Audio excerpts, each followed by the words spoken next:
Hello everybody, and welcome to an Ikoria draft guide of sorts. In this video, I'm going to be talking about the most underrated cards in Ikoria draft, cards that wheel too much, cards that you get with only a few cards left in the pack that are still good main deck inclusions and ones that you are happy to run. Before I dive in though, I do want to remind you that if you enjoy this video and this sort of draft guide content, be sure to hit that thumbs up button, subscribe to the channel, and leave a comment in the comment section down below with your questions or feedback. Letting me know really does help me continue making this sort of video.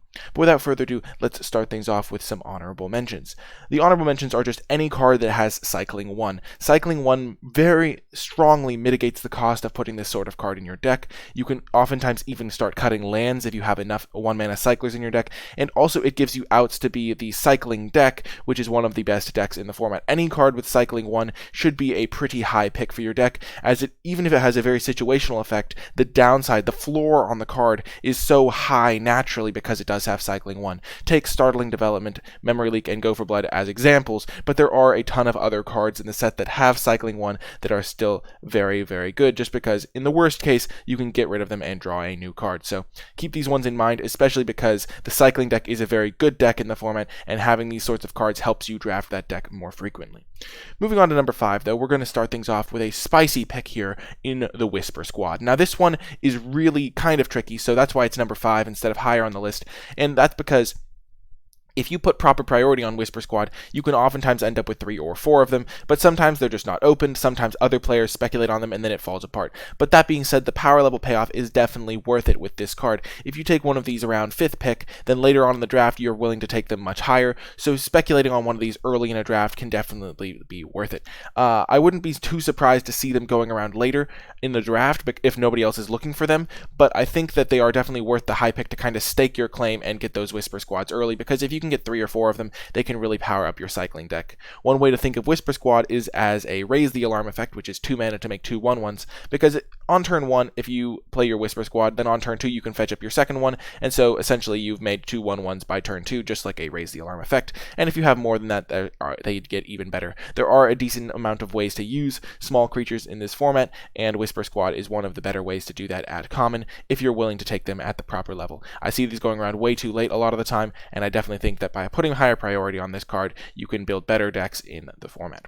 Moving on to number 4, we have the almighty Brushwag. This card I initially was very low on myself, so I can see why people have been pretty low on it, but it's just a pretty good card to mutate onto, because in the mid stages of the game, having your mutate creature that's maybe a 3/4, you just want to have something that's cheaper than that to mutate onto, and this has a very relevant activated ability. In late game scenarios, it's quite scary, and even in the mid game, your opponent oftentimes just can't block, because the threat of activation will mean that your Brushwag kills their creature if they did block. So you just start chipping in for damage, and then in the late game they kind of have to block, and you trade your 1-drop for their 7-drop sometimes. So Brushwag can actually do a lot of work, especially in those mutate decks, and I routinely see it with like 3 cards left in the pack, so make sure you put a little bit more priority on the Brushwag. Not saying it's like the first pick card or like a card that you're going to take insanely early, but it definitely shouldn't be going around with only 3 cards left in the pack, because it is definitely a solid playable.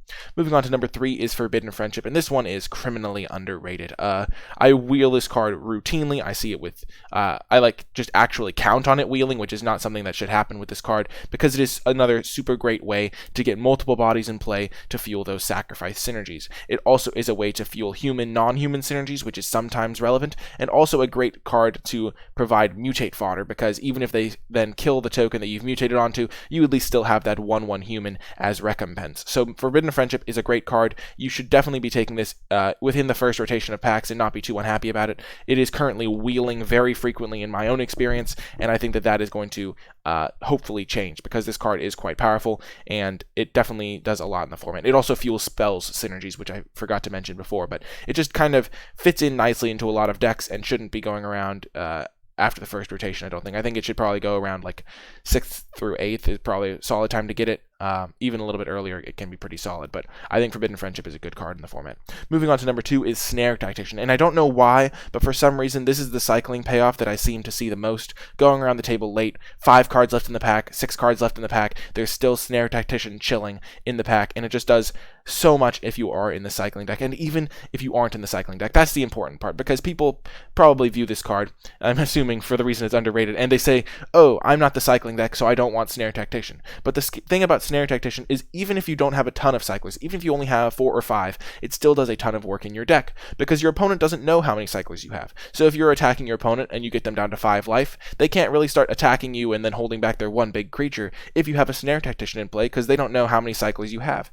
If you have even a few cyclers in your deck, Snare Tactician just does great work. It's also devastating in multiples, and to top it all off, if you do end up in the cycling deck, Snare Tactician can be one of your best cards and one of the cards that your opponent just really can't handle on the other side of the board.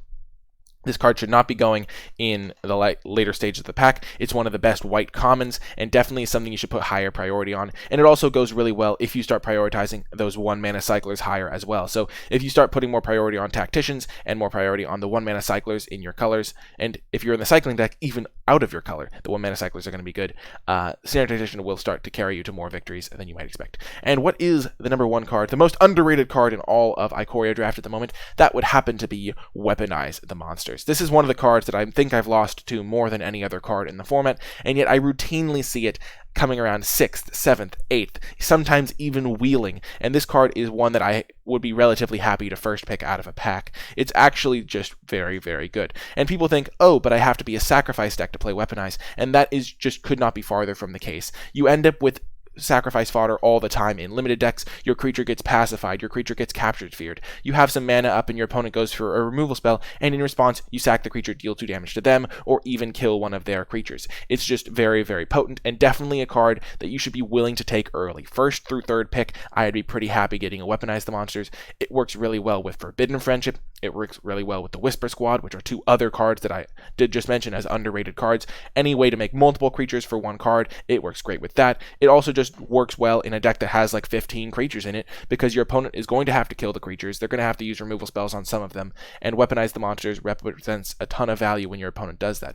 Also, your opponent might go, when you get your opponent low on life, Weaponize the Monsters just represents lethal in a few turns. If you get the board stabilized and you have a Weaponize in play and your opponent's at 8 life, all you have to do is draw 4 creatures and then your opponent loses the game. It just puts a ton of pressure on them, and overall is a fantastic card. I think this one is currently incredibly underrated, and if you put just a bit more priority onto this card, your win rate will increase. That is going to do it for this video. I do hope you enjoyed it. If you made it all the way till the end, in the comment section down below, leave hashtag properly rated, because now you're going to rate these cards properly and hopefully increase your win rate. That is going to do it for this video. Remember to hit that thumbs up button, subscribe to the channel for more Ikoria content, and leave a comment in the comment section down below with any questions or feedback about this list. What cards do you think are currently underrated yourself? That is going to do it for this one. Thanks again for watching, and I'll talk to you next time.